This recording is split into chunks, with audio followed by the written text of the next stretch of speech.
Arestado ang isang lalaki sa isinagawang drug buy bust operation ng Aringay Municipal Police Station sa Barangay San Benito Norte, Aringay, La Union. Ang detalye ng report mula kay Patrolman Dennis Carina.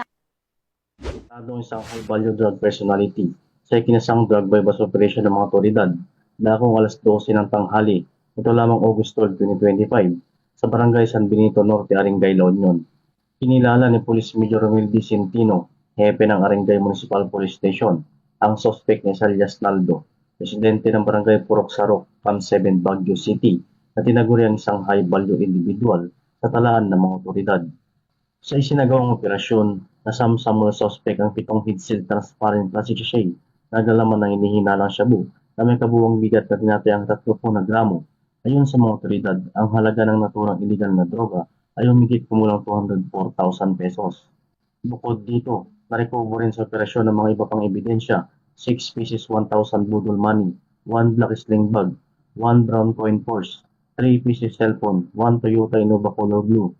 Ang lahat na nakumpiskang ebidensya ay sinalalim sa tamang dokumentasyon at inventaryo. Samantala, ang suspek ay kasalukuyang nasa kustodiya ng Aringay PNP at maharap sa kasong paglabag sa Republic Act 9165 o Comprehensive Dangerous Drug Act of 2002.